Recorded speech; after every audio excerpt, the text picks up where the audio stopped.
Então, nesta manhã é uma alegria estar aqui na primeira igreja, trazendo o abraço da Igreja Presbiteriana do Ibis. Depois de 2 anos de pandemia, até eu, quando me olho no espelho, não me reconheço, porque eu optei por esse cabelo branco exatamente na pandemia, porque acabei não saindo de casa. O meu cabelo, desde os 45 anos, já vinha embranquecendo, e na pandemia eu falei assim, quer saber da coisa? Vou deixar esse negócio chegar aonde ele chegar. Aí foi crescendo, eu só cortando, ficou branquinho. Lembrei muito da minha mãe, que a minha mãe, desde que eu me entendo por gente, ela tem aquele cabelinho branco igual a neve, até cantava muito, canto muito para ela isso, esse cabelinho branco como a neve, enfim. E percebi que não só pela distância de não nos vermos, mas também de estar com uma outra fisionomia, para alguns causou aquele espanto, mas aquele espanto agradável, né? Que bom, estamos juntos, isso é que é o mais importante, é a gente poder estar junto depois de tanto tempo. Acho que eu estou desligando esse negocinho aqui, hein? É aqui? Vou deixar mais para baixo um pouquinho, que aí ele não desliga. Então, queridos, nesse 6º domingo do tempo comum, as nossas leituras do Antigo Testamento também já foi lida, e nós vamos fazer a leitura do Evangelho conforme nos traz para este 6º domingo. Mas antes de fazer a leitura do Evangelho, aqueles que for possível se colocar de pé, vamos ter uma palavra de oração e após então a leitura do Evangelho. Querido Deus e Pai, nós te agradecemos porque no teu amor tu nos acolhes, te agradecemos porque no teu amor tu nos reúnes. Estamos reunidos, ó Deus, na comunhão que tu nos ofereces ao redor da tua palavra. Que seja palavra edificante para nós, que sejam palavras que venham de ti, que sejam palavras que nos façam mais fortes, mais comprometidos e comprometidas com a vida em plenitude que o teu reino nos oferece em Cristo Jesus. É em nome dele que oramos, agora e sempre. Amém, Senhor. Vamos permanecer de pé para que nós façamos a leitura do Evangelho em Lucas, Evangelho de Lucas, capítulo 6, os versículos de 17 até o 26. Lucas, capítulo 6, versículos 17 a 26. Jesus desceu do monte com eles e parou com muitos dos seus seguidores num lugar plano. Uma grande multidão estava ali. Era gente de toda a Judéia, de Jerusalém e das cidades de Tiro e Sidom, que ficavam na beira do mar. Eles tinham vindo para ouvir Jesus e para serem curados das suas doenças. Os que estavam atormentados por espíritos maus também vieram e foram curados. Todos queriam tocar em Jesus, porque dele saía um poder que curava todas as pessoas.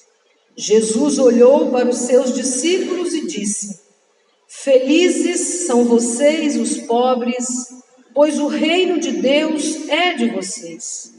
Felizes são vocês que agora têm fome, pois vão ter fartura.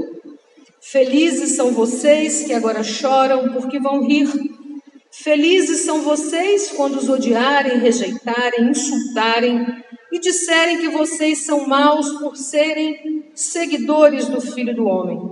Fiquem felizes e muito alegres quando isso acontecer, pois uma grande recompensa está guardada no céu para vocês. Pois os antepassados dessas pessoas fizeram essas mesmas coisas com os profetas. Mas ai de vocês que agora são ricos, pois já tiveram a sua vida boa.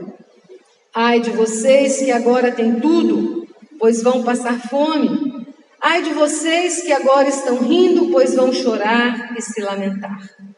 Ai de vocês quando todos os elogiarem, pois os antepassados dessas pessoas também elogiaram os falsos profetas.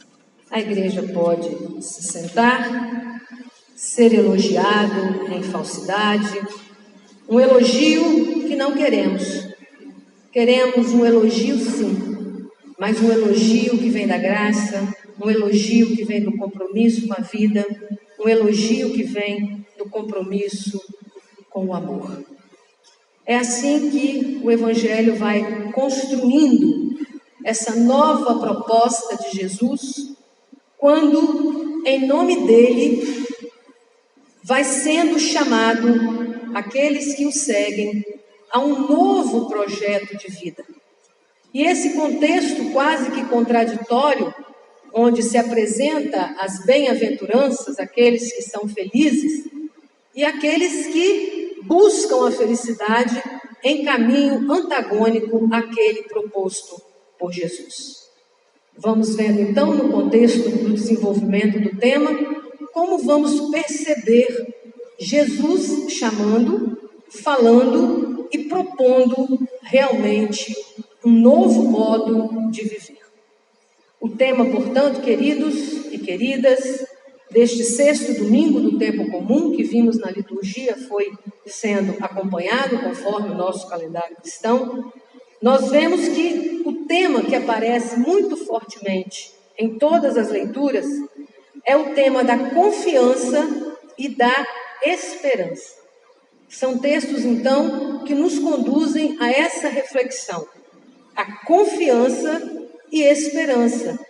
E mais ainda, uma esperança uma confiança que se traduz em esperança.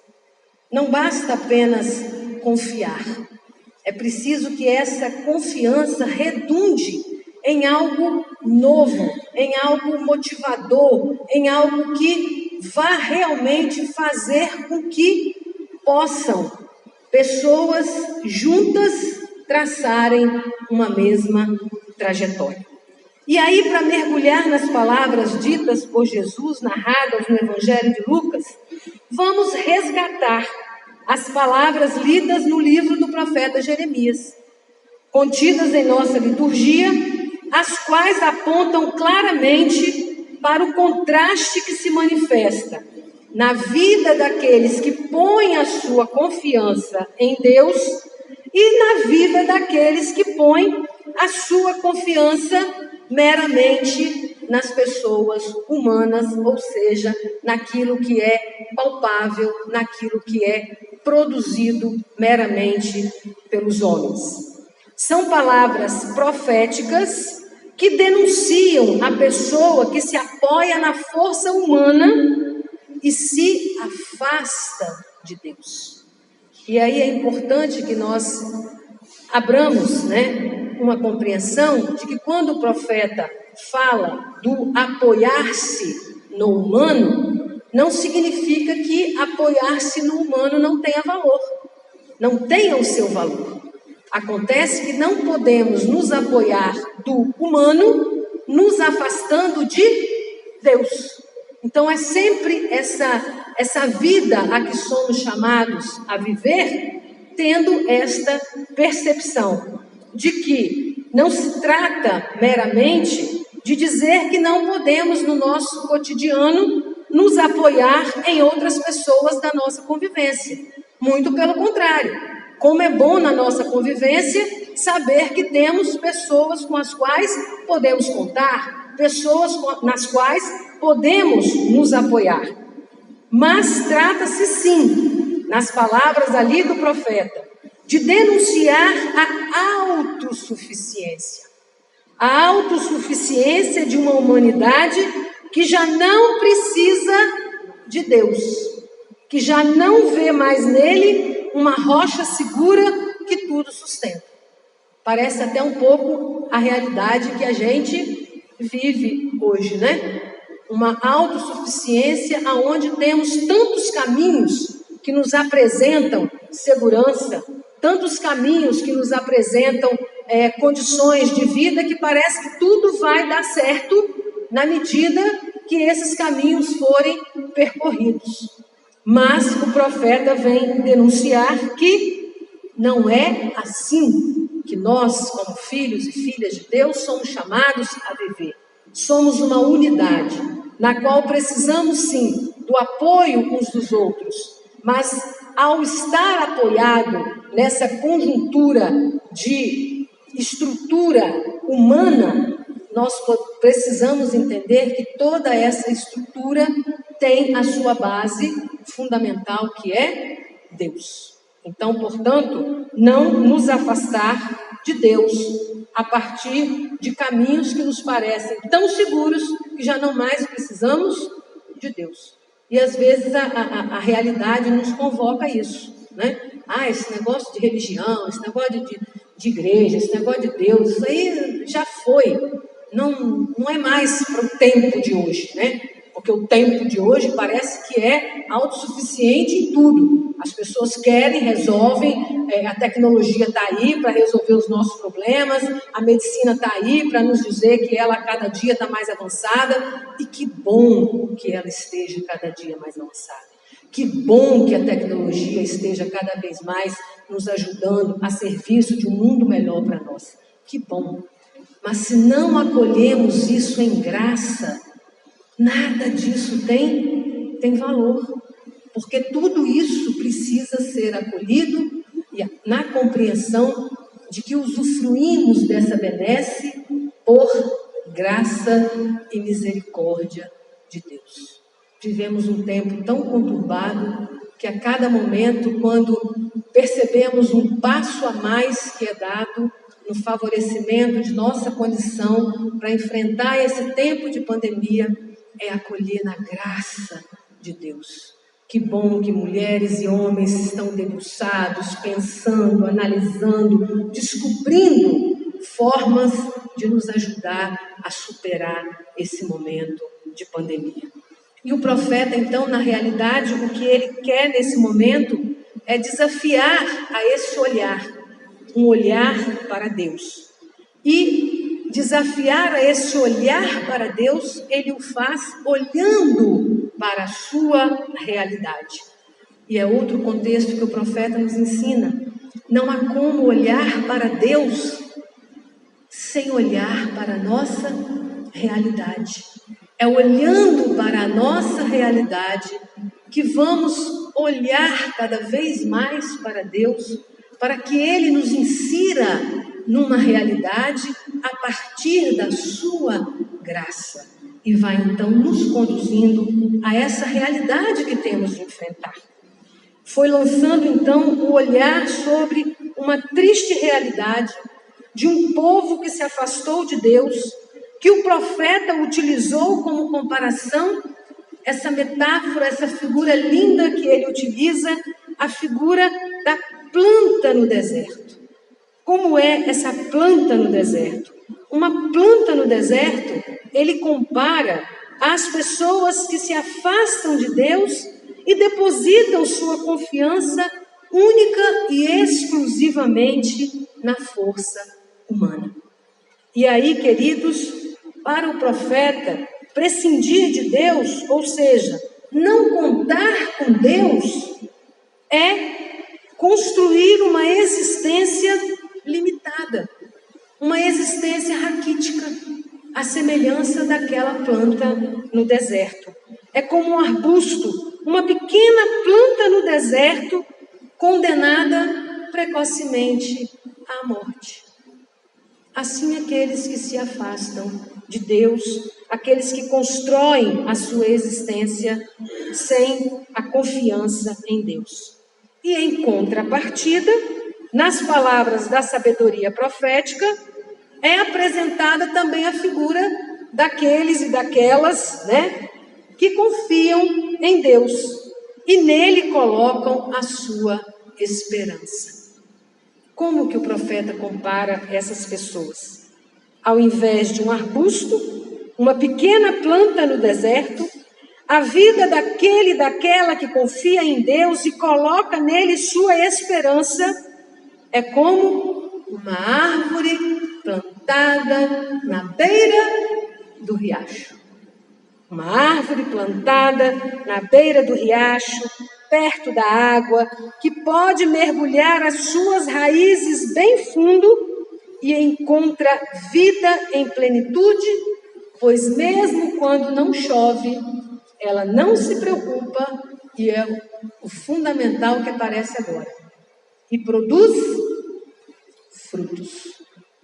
Então, a planta daquele que está arraigado em Deus, daquela que está arraigada em Deus, é como uma árvore na beira do riacho.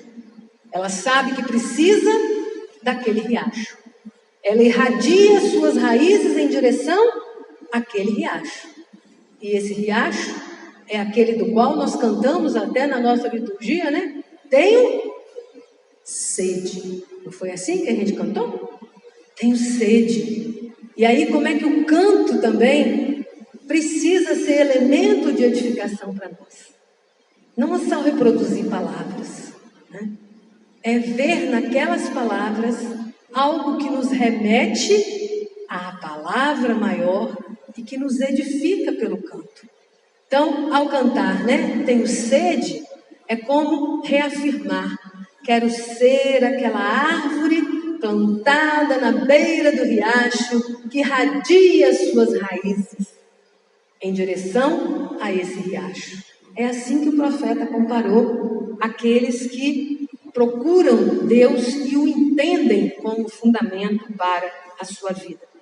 Com essas imagens, o que o profeta ajuda a reforçar para o povo e também para nós, ainda hoje, é a compreensão de que tudo que é humano é efêmero.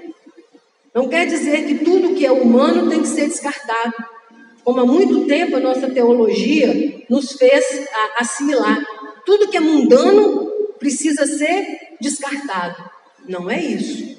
É compreender que tudo que é humano é efêmero. É efêmero, está em processo. Hoje pode dar certo, amanhã pode não dar. Por isso a tecnologia, para dizer que as coisas precisam de evolução, né? Sou da época lá daquele disquetão, né? Os meninos hoje têm tudo aí no Bluetooth, sei lá o que mais, que é tanta coisa que minha cabeça já não acompanha, né? É dizer que isso não presta? Não. É dizer que isso é efêmero, vai passar. Uma hora vai passar. Como essa pandemia também, uma hora vai passar. Agora, onde está o nosso olhar para esta realidade que está acontecendo a partir do olhar de Deus? Tudo que é humano é efêmero. Agora, em Deus encontramos o rochedo seguro, a sustentação permanente. É assim que o profeta vai nos desafiando a pensar a vida. E é como se a gente agora fosse desafiado também, a partir dessas palavras do profeta, a nos perguntar: o que nos faz sentir seguros em nosso viver? Os muros de proteção que erigimos, cada dia mais altos, mais altos, mais altos. O que nos faz sentir seguros em nosso viver? Os muros de proteção que erigimos? As chaves eletrônicas cuja senha é de propriedade individual? E a nossa esperança? Onde está depositada? Nos bens que protejo com os muros que faço cercar e as senhas que presumo proteger? Aí vem a transitoriedade, o efêmero. Eu acho que estou com toda a proteção. Quando eu penso que não, tudo aquilo se esvai. É importante ressaltar que as conquistas, sim, da vida moderna, por mais impressionantes que nos possam parecer, são também de caráter efêmero, limitado, e podem até mesmo adquirir caráter de monstruosidade, se prescindirmos da dimensão fundamental que é Deus. E aí a gente vai para os avanços tecnológicos e pensa: quanta coisa boa pode ser feita a partir dos avanços tecnológicos. Mas também, se usamos para a direção contrária à vida, quanta monstruosidade podemos produzir com a tecnologia, pensando somente numa coisa restrita chamada internet.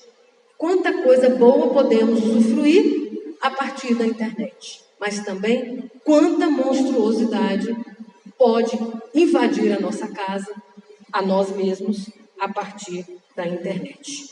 Portanto, queridas, é momento de nos perguntarmos quais são as referências fundamentais à volta das quais construímos a nossa vida. Quais são os valores a partir do qual a nossa vida está conduzida? Onde sentimos que está a nossa segurança e a nossa esperança? Onde está a sua segurança, a sua esperança, a minha segurança, a minha esperança?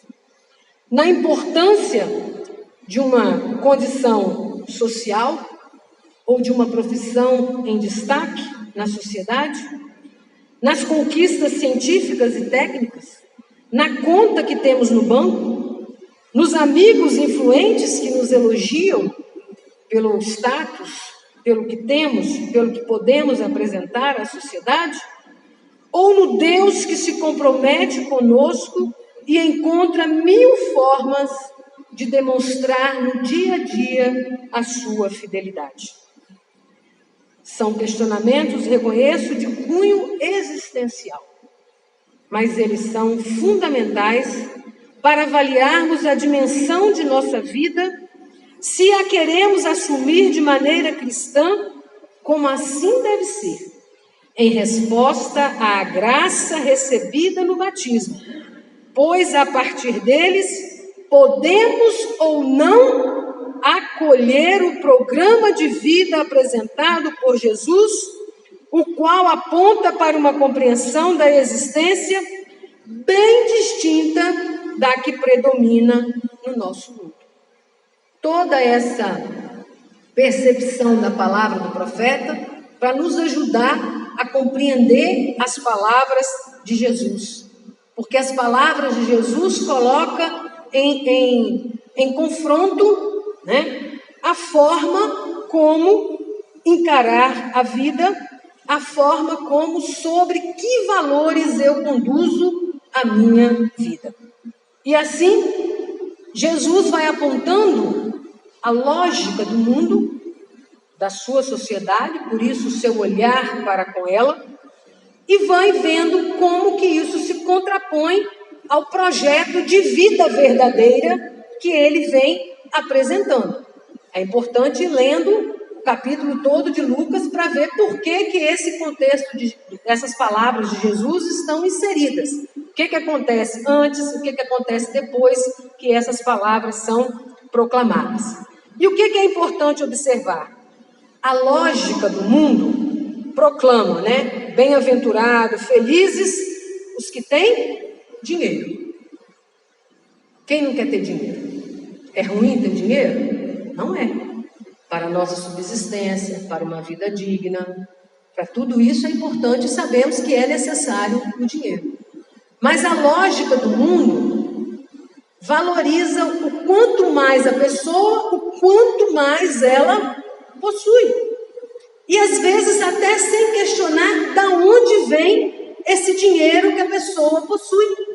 Porque muitas vezes é um dinheiro que provém da exploração dos pobres. E por isso, nesse contexto, vem felizes os pobres. Ai de vós, os ricos. Portanto, ter dinheiro não é o problema. O problema é quando esse dinheiro resulta da exploração dos mais pobres. Resulta de um não reconhecimento de que aquele que está, aquela que está na sarjeta é tão digna quanto eu que tenho zilhões na minha conta bancária. Mas como se dá a relação com o dinheiro? Vivemos uma pandemia de 2 anos, onde milhares de homens e de mulheres perderam o seu emprego, a fome aumenta a cada dia, mulheres e homens e famílias foram morar nas ruas porque não tem mais como pagar o aluguel, e ao mesmo tempo recebemos a notícia de que as maiores fortunas do mundo duplicaram nesse período de pandemia. Que lógica de reino é essa? Que lógica e valor são esses que fazem com que uns vão para a sarjeta e outros tenham a sua fortuna duplicada em trilhões de dólares? É importante nos perguntarmos a respeito disso. Na lógica de quem esses que duplicaram suas fortunas podem ser chamados de felizes? Na lógica do reino, não podem ser chamados de felizes. Mas vivemos uma lógica ainda hoje que valoriza este tipo de situação e nos faz que projetemos a nossa vida buscando esta situação. Na lógica, do mundo, são proclamados felizes os que têm o poder. Os que têm o poder são proclamados felizes. Esse poder à custa de quê? Quase sempre da opressão, da prepotência, mas são considerados felizes pela ótica do mundo. Felizes os que têm influência. Ah, como é bom ter influência, né? E o profeta denuncia.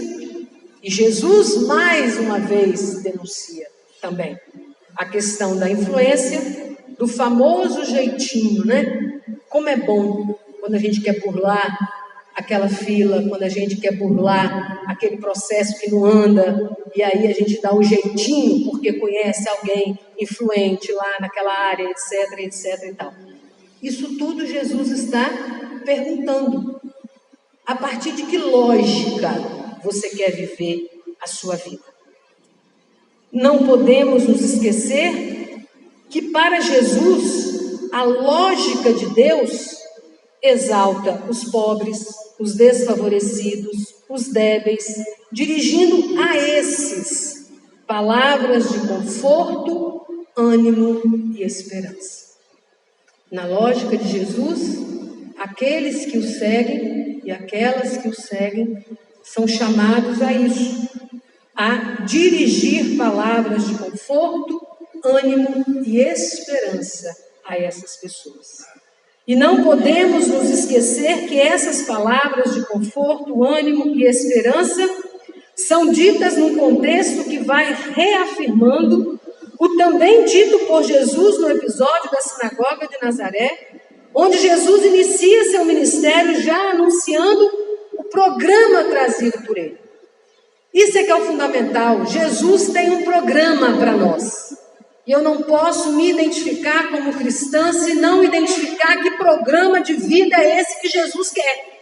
Se o meu programa de vida está na direção totalmente contrária ao programa de vida que Jesus traz, eu não posso bater no peito e dizer que eu sou cristã e muito menos usar o nome de Cristo. Porque eu estou numa direção totalmente contrária. Então, é importante que a gente recapitule isso, né? Tudo isso que Jesus agora sacode, começa a dizer, vai indo numa progressão frente àquilo que ele vinha apresentando. Porque no início do seu ministério, ele mesmo anuncia: o Senhor me deu o seu Espírito, ele me escolheu para levar boas notícias aos pobres, me enviou para anunciar a liberdade aos presos, dar vista aos cegos, libertar os que estão sendo oprimidos e anunciar que chegou o tempo em que o Senhor salvará o seu povo. Esse é o programa de vida de Jesus.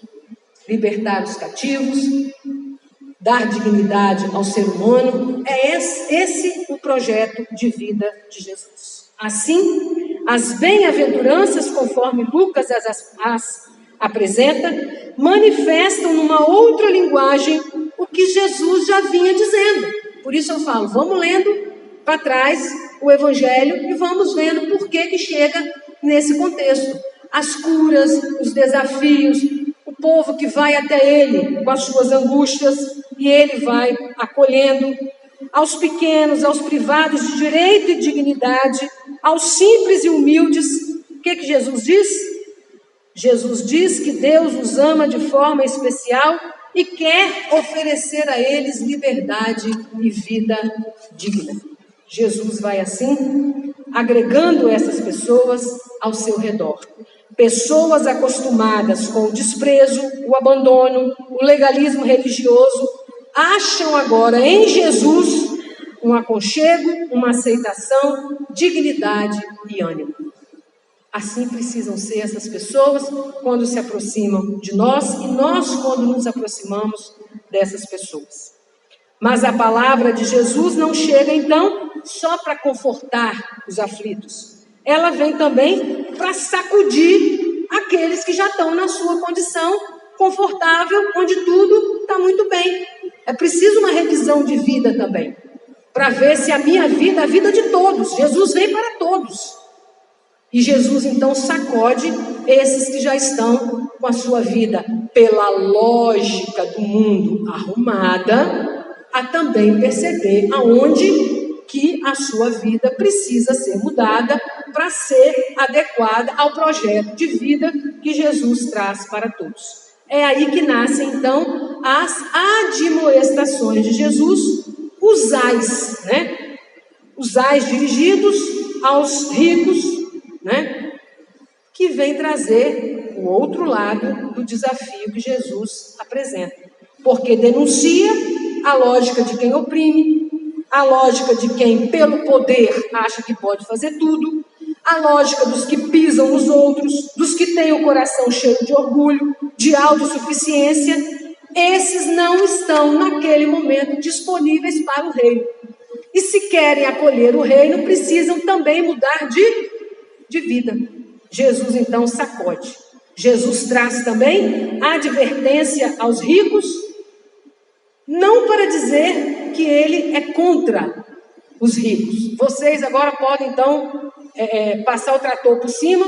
Não, ele vem para chamá-los também, para adverti-los também, para que eles possam também acolher a proposta de salvação que é apresentada também aos pobres, mas dizendo, admoestando, que se eles persistirem nessa lógica do egoísmo, da prepotência, da injustiça, da autossuficiência, o reino realmente não se manifesta nessas atitudes, nessa forma de viver.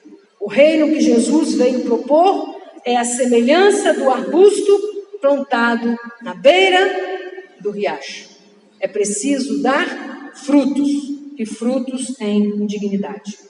Desta forma, minhas queridas irmãs e irmãos, as leituras do calendário litúrgico deste domingo nos desafiam a pensar que nossa vida não pode ser lida exclusivamente à luz dos critérios deste mundo.